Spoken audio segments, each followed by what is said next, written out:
নমস্কাৰ আমাৰ চেনেলটোলৈ পুনৰ এবাৰ আপোনালোকক স্বাগতম জনাইছো। আজি মই লৈ আহিছো ৰাজমাৰ এটা টেষ্টি ৰেচিপি। এই ৰাজমা কাৰী মই কেনেকৈনো বনালো ভিডিঅ'টো সম্পূৰ্ণৰূপে চাই থাকিব। ৰাজমা কাৰী বনাবলৈ মই 1 কাপ ৰাজমা ৰাতি তিয়াই থৈ দিছিলো। আচলতে প্ৰায় 8 পৰা 10 ঘণ্টামান আমি ৰাজমাখিনি তিয়াই থব লাগিব। মই কিন্তু গোটেই ৰাতিটোৱে তিয়াই থৈছিলো। আৰু 2টা পিয়াজ এইদৰে কাটি লৈছো। 2 চামুচমান আদা নহৰুৰ পেষ্ট, 2টা বিলাহী এইদৰে পেষ্ট কৰি লৈছো, ধনিয়া পাত, 2টা আলু এইদৰে কাটি লৈছো আৰু 2 খিলা মই তেজপাত লৈ লৈছো। শুকান মছলাত লৈছো 1 চামুচ ধনিয়া পাউডাৰ, 1 চামুচ জিৰা পাউডাৰ, 1 চামুচ গৰম মছলা, 1 চামুচ কাশ্মীৰী লাল মিৰ্চ পাউডাৰ, হালধি আৰু সোৱাদ অনুসৰি নিমখ ল'ব আৰু মিঠাতেল লৈ ল'ম। ৰাজমাখিনি পানীৰ পৰা টুকি লৈছো। এতিয়া মই এটা প্ৰেছাৰ কুকাৰত ৰাজমাখিনি দি দিছো। আলু 2টা দি দিছো আৰু সোৱাদ অনুসৰি নিমখ মই ইয়াত একেবাৰে দি দিছো আৰু 2 গিলাচমান মই পানী দি ল'ম।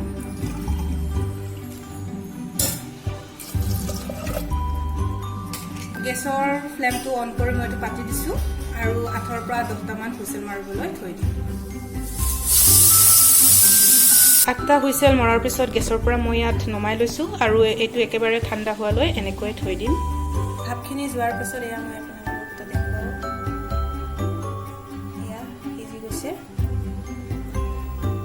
কেৰাহীটো পাতি মই ইয়াত 1/2 কাপমান তেল দিছো। আচলতে আপোনালোকে তেলৰ পৰিমাণটো নিজৰ মতে দিব আৰু এইখিনি গৰম হ'বলৈ দিম। তেলখিনি গৰম হোৱাৰ পিছত মই তেজপাত চিৰা দি দিছো, পিঁয়াজখিনি দিছো আৰু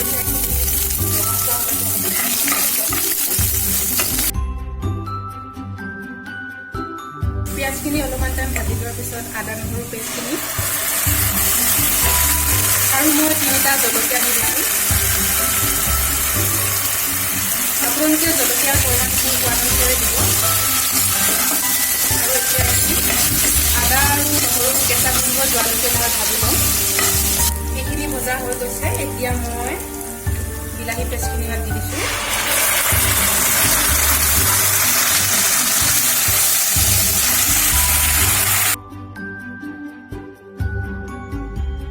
বিলাহীখিনি এতিয়া মই 1-2 মিনিটমানৰ কাৰণে ভাজি থাকিম। এয়া দেখিছে তেল ওলাইছে।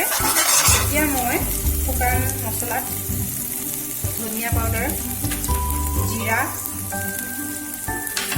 লাল মিৰ্চ পাউডাৰ আৰু হালধি গুড়িখিনি মই দি দিছোঁ। মছলাখিনি দিয়াৰ সময়ত কিন্তু গেছৰ ফ্লেমটো ল'ত ৰাখিব লাগে, নহ'লে মছলাখিনি পুৰি যোৱাৰ চান্স থাকে।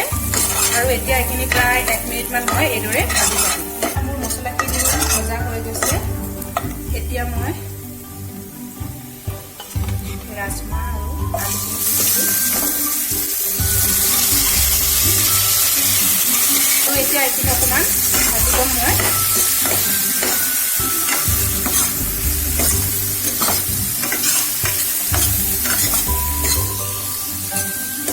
মছলাৰ লগত ভালকৈ মিক্স কৰি ল'ম এইখিনি।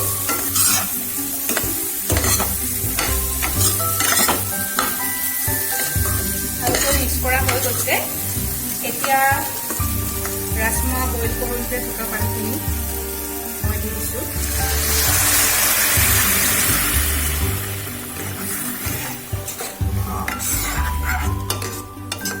উতল আহিছে।